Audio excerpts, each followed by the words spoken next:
तो लहंगा तोहर के रंग तो चोलिया एकरा से खेला में तू होलिया गे जा।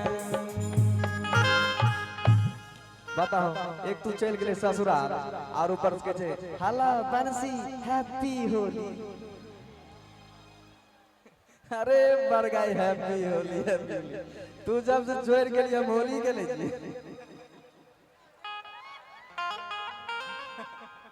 गई आएगा ना।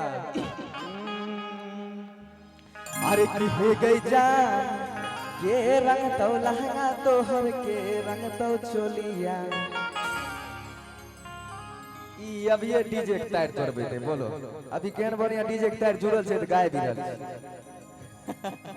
हां कि हे गई जान के रंग तो लहंगा तोहर के रंग तो चोलिया एकरा से खेला में तू होलिया गे जान।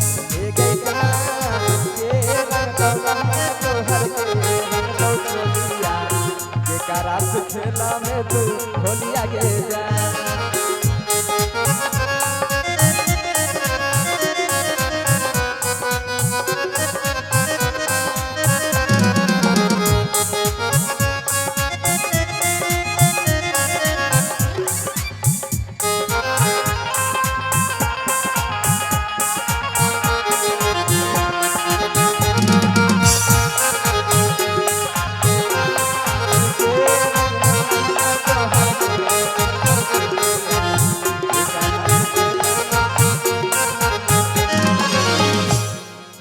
ताबू की गई है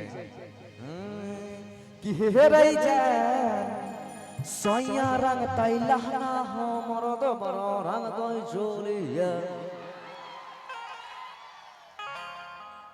आनंद के संगे खेलबई होलिया रे जा। सच्चे कह छे की आई में हमरा पूछे की अधिकार जब हमरा छोड़ के चलिए गेल तब हम की करबो। कभी कभी हाल समाचार पूछना चाहिए कि अरे की पूर्णिया से आइलो हमर कन्या के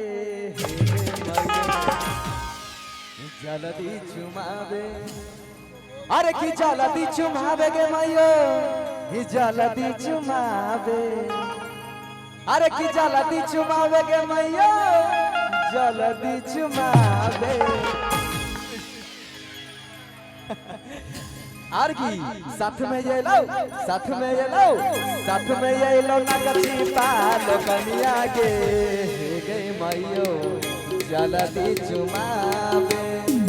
पुरनिया से ये लो हमर कनिया के गई मैयो जल्दी चुमावे।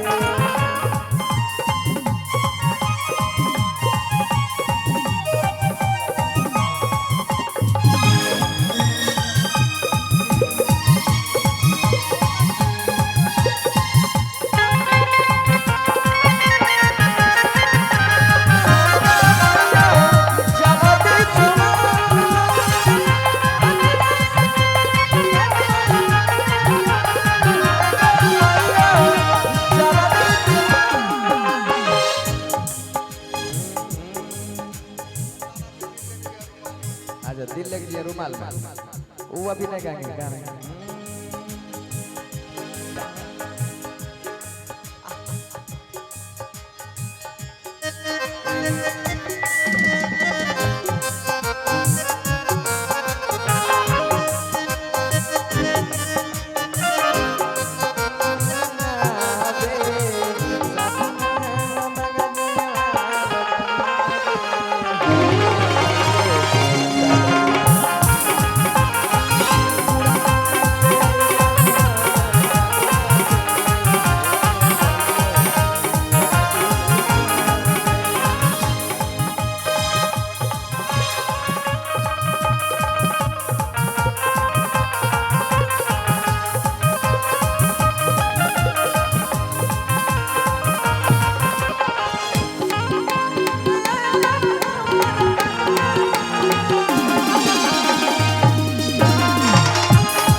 बना के घोर गेलिए लेलके जब घोर गेले जब घोर गेले तब की कहै छै अरे की तोहरा बाप या पाछी गई छी के मोही के ललकौमा